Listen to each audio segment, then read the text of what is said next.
नमस्कार, एकमत live news मराठीवरती आपले सहर्ष स्वागत आहे। भीमवाडी येथे अतिवृष्टीचे पाणी घरात शिरलेल्या कुटुंबास अन्नधान्य किट वाटप। आपणा सर्वांना कल्पना आहे की 31 तारखेला रात्री व 1 तारखेला 1 सप्टेंबर रोजी ढग सदृशची परिस्थिती आपल्या पुसद परिसरात झाली आणि त्यामुळे मागील 70 वर्षात असा प्रसंग बळीराजावर आला नव्हता, तो येऊन ठेपला आणि या ढगफुटीमुळे पुसद परिसरातील, पुसद तालुक्यातील ज्या शेताला लागून नाला किंवा नदी आहे अशा परिसरातील सर्व गावे, मग आपण ते धनसळ वडसद पासून तर कोपऱ्यापर्यंत, इकडे चोंडी बांशी आणि अशा अनेक भागामध्ये अतिशय नुकसान शेतकऱ्यांचं झालं। आणि 2 तारखेपासून मी व माझे मित्रमंडळी आम्ही ग्रामीण भागात दौरे केले आणि प्रत्येक गावात आम्ही 2-2, 3-3 तास फिरलो। प्रत्येक शेत आम्ही प्रत्यक्षात बघितलं। अतिशय विदारक परिस्थिती निर्माण झालेली होती आणि आहे। नाला राहिला 500-700 मीटर दूर आणि नाल्याने प्रवाह बदलून तो नाला डायरेक्ट शेतातून गेला आणि आज जर तुम्ही बघितलं तर असं वाटते की 50 वर्षापासून हा नाला आहे की काय, परंतु अक्षरशः ते शेत आहे आणि त्या शेतातून ती नदी वाहत आहे, टोळगोटे सगळे आलेले आहे। अशा हजारो हेक्टर शेती ही शेतकऱ्यांची नेस्तनाबूत झालेली आहे। पुढील 5 ते 10 वर्षे ही शेती शेतकऱ्यांना वहितीस येणार नाही अशी परिस्थिती निर्माण झालेली आहे। अशा परिस्थितीमध्ये शासनाने सरसकट नुकसान भरपाई देण्याची जरी कबूल केलेली असेल तरी एकेका शेतकऱ्याला जर आपली शेती पुन्हा शेती वाहण्यालायक करायची असेल, वहितीलायक बनवायची असेल तर त्यांना लाखो रुपयाचा खर्च आहे आणि हा लाखो रुपयाचा आधीच बळीराजा हा तुटलेला आहे, त्याचा अतोनात नुकसान झालेलं आहे, त्यांच्या अतोनात हाल आहे। आणि अशा परिस्थितीमध्ये शासनाची देण्यात येणारी जी काही नुकसान भरपाई आहे ती तुटपुंजी आहे, त्यामध्ये त्यांचं काहीही होऊ शकत नाही। आणि अशा परिस्थितीमध्ये सर्व शेतकरी बांधवांनी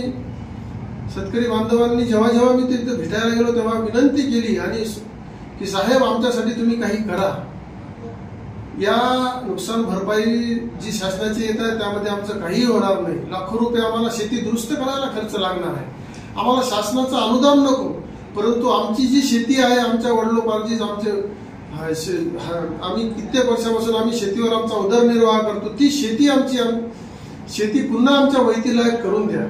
आणि त्यांचा तो जन आक्रोश पाहून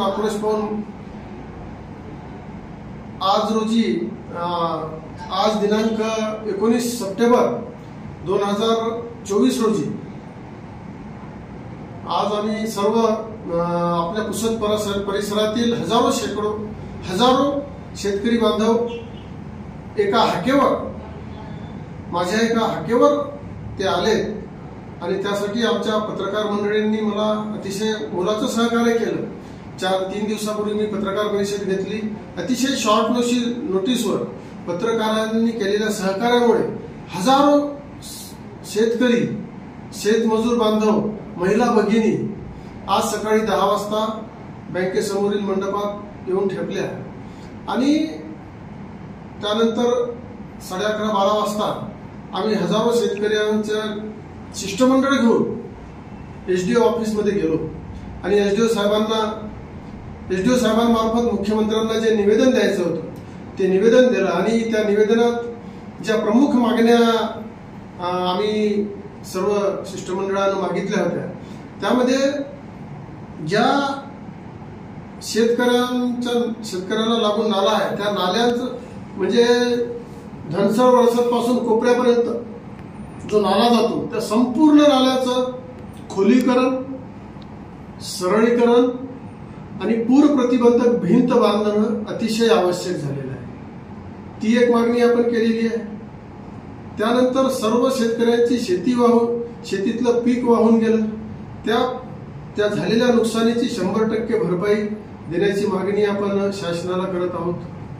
त्यानंतर शहरी आणि ग्रामीण भागात व्यापारी बांधवांचं सुद्धा अतोनात नुकसान या अतिवृष्टीमुळे झालेलं आहे। त्या त्या व्यापाऱ्यांना सुद्धा त्या अतिवृष्टीमुळे झालेल्या नुकसानाची भरपाई देण्याचं निवेदन आपण मुख्यमंत्री साहेबांना केलेलं आहे. त्याचप्रमाणे घरात पाणी घुसून घराची नासधूस झालेली आहे. असंख्य असे शेकडो हजारो असे घर आहेत, त्यांच्या घरातून असं नदीसारखं पाणी वाहत गेलं आणि घराचे भिंती पडल्या, घराचे टिनं गेले, शेतकऱ्यांचे ढोरगुरं वाहून गेले. तर अशा वाहून अतिवृष्टीमुळे नुकसान झालेल्या सर्व जे घराचं जे नुकसान झालं ते घरकुल योजनेमधून त्यांना पूर्ववत घरं करून देण्यात यावे. ज्यांचे गुराढोराचा जो व्यवसाय करत होते, जे दुग्ध व्यवसाय वगैरे करत होते, अशांच्या म्हशी गेल्या, त्यांचे जनावरं मेले, त्यांना त्वरित मदत करण्यात यावी आणि त्यांना शक्य झालं तर शेतीपूरक व्यवसाय करण्यासाठी कर्ज उपलब्ध त्वरित त्यांनी शासनाने करून द्यावे. आणि घरात पाणी घुसल्यामुळे आणि दुर्लक्षित झाल्यामुळे अतिशय पाईकराव नावाच्या एका युवकाने आत्महत्या केली. त्याच्या कुटुंबाला सुद्धा शासनाने त्वरित मदत करावी, कारण त्याचे आई वडील सुद्धा रोज मजुरी करतात. त्याच्या घराची सुद्धा मी त्या दिवशी पाहणी करून आलो.